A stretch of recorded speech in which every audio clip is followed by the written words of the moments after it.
When the European first came here, Columbus, we could drink out of any river. If the Europeans had lived the Indian way when they came, we'd still be drinking out of water because the water is sacred. The air is sacred.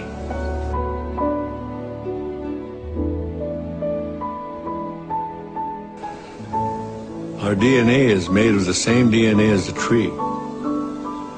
The tree breathes what we exhale. When the tree exhales, we need what the tree exhales. So we have a common destiny with the tree.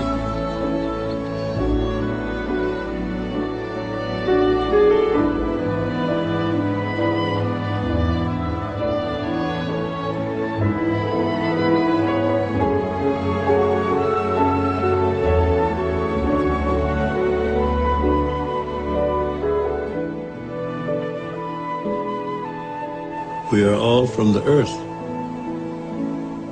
And when the earth, the water, the atmosphere is corrupted, then it will create its own reaction. Mother is reacting.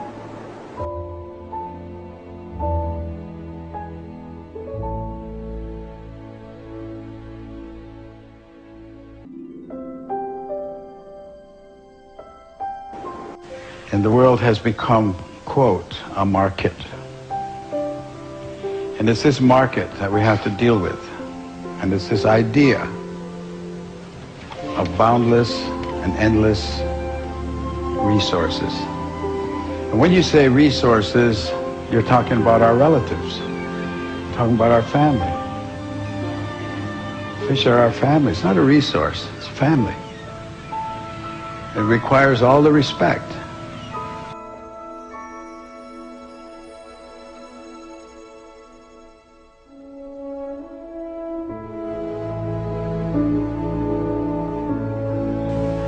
The structure of the world itself is such. It functions on natural law, and the natural law is a powerful regenerative process.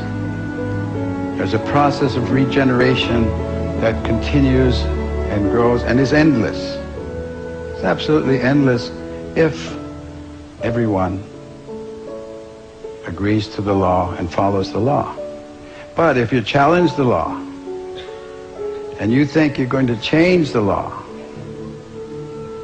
then you're bound to failure.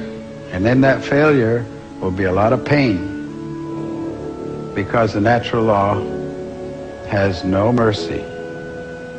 It is only the law. The earth is all-powerful. It wasn't made here for human beings. He said we're part of it. But we don't have to be here, because the earth has its own process. And if it becomes to the point where you destroy yourself as human beings and you destroy life and finally leave this earth, the earth's not going to disappear. There's not going to be an end of the world. That's really a very interesting concept to us. No, the world won't end. People's life on it will. So it's not the end of the world you're talking about, it's the end of us. And the world, no matter what damage you think you've done to it, will regenerate, will regreen,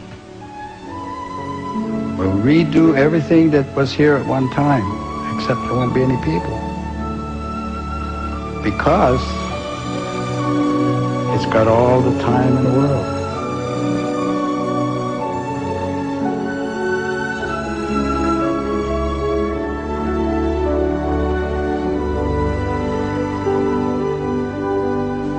As you're coming down the final stretch, you're racing towards the finish, and there is the stone wall, and you're not pulling your horse. You're not stopping. You're in fact accelerating. That's the way I see the use of what you call resources. You're using them faster than they're reproducing.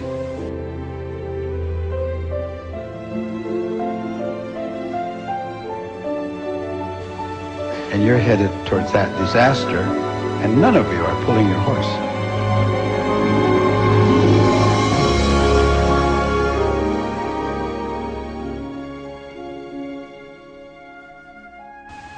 And every day that you don't do what's right is a day that you've lost an option. And you're losing your options every day. No tree grows by itself. A tree is a community. Certain trees, certain plants will gather around certain trees, and certain medicines will gather around those certain plants. So that if you kill all the trees, if you cut all the trees, then you're destroying the community. You're not just destroying a tree, you're destroying a whole community that surrounds it and thrives on it, and that may be very important medicine for people or for animals. So you've lost a community, and if you clear cut, which is what's happening in America and Canada a great deal these days, and I guess around the world, then you are really a very destructive force. And simply replanting trees is not replanting community. You lost a lot in the process. If you don't understand that, you will. And that understanding comes in a very difficult manner. That of the 100 dominant economic units in the world today, 100 largest economic units, and that's the word they used, was units. 49 are countries and 51 are corporations. Now, you digest that for a second. What does that mean? It means that corporations are the driving force of decision-making today. And corporations are not concerned with human rights. They're not concerned with human life. They're not even concerned with a proper wage for the people that are working for them. So what kind of decisions are going to be made on our behalf by this economic power, these corporate states, I call them? Oh, there's going to be hell to pay, as they say, for some of the things that are going on now.